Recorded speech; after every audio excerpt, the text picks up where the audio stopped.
Maximum बातें किसी वक्त किसी की अच्छी लग जाती है, किसी वक्त किसी की अच्छी लग जाती है। चलिए मैं और आसान कर देता हूं, आपकी दोस्ती सबसे अच्छी किससे इनमें से?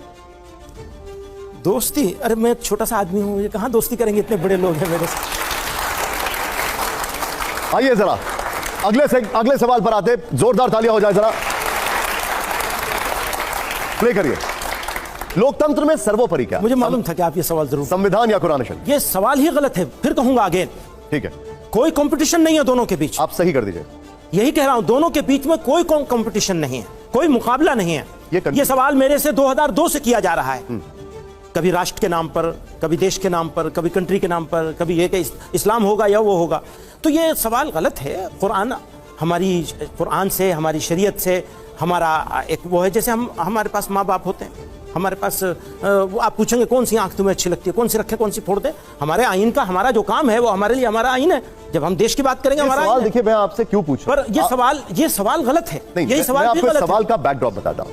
आपसे तो ये सवाल कई बार पूछा गया होगा, लेकिन मैं पहली बार पूछ रहा हूं, और यहां पर पहली बार इसलिए पूछ रहा हूं, यहां पर इसी जगह पर संविधान था और इसी जगह पर भगवत गीता थी और आपकी जगह थे कुमार विश्वास। तो उन्होंने क्या कहा? उन्होंने कहा कि संविधान मेरे लिए बहुत जगह वो बोल चुके हैं, उनकी समझ उनके हिसाब से है, मेरी समझ मेरे हिसाब से, मेरी समझ मेरे हिसाब से कॉन्स्टिट्यूशन ऑफ इंडिया उसकी अपनी जगह है और कुरान शरीफ अपनी जगह है। तो ये जो बच्चे हैं, मत कीजिए, ये जो बच्चे हैं, इनका ये जानने का अधिकार है, उनको पता होना चाहिए, उनको ये पता होना चाहिए कि कुरान का क्या काम है, कुरान की क्या हैसियत है, कुरान का क्या मकाम है। लेकिन आप ये सवाल करके कटघरे में मत खड़ा कीजिए किसी को कि तुम कुरान शरीफ को ज्यादा मानोगे। कटघरा नहीं, क्लैरिटी है, क्लैरिटी बिल्कुल क्लियर है हमारा माइंड बिल्कुल क्लियर है। अगर इस कॉन्स्टिट्यूशन को लेकर हम कंधे पे घूम रहे हैं तो इस कुरान की वजह से घूम रहे हैं।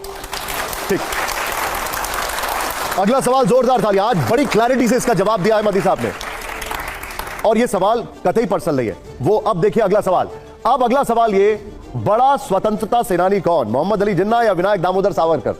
ये सवाल भी ऐसे ही है, इसलिए आप तो हमारे सारे सवालों को गलत बताए। मतलब ये क्या, अगर मैं यहाँ इंडिया में बैठा हुआ हूँ और इंडियन हूँ और हमारे तो उस विचारधारा से जो बांटने वाली थी, उस विचारधारा का विरोध किया है, हवा के रुख के खिलाफ खड़े होकर विरोध किया है। अच्छा, उस जिस बांटने वाली चीजों की बात करते थे, तो वहां दोनों में सिमिलैरिटीज मिलती हैं, तो कैसे करेंगे? नहीं कर सकते। आपके हिसाब से दोनों में कोई भी बड़ा स्वतंत्रता सेनानी नहीं मान सकते। ठीक है, अगले सवाल से पहले जोरदार तालियां हो। आइए जरा अगला सवाल दिखाइए, जरा प्ले करिए।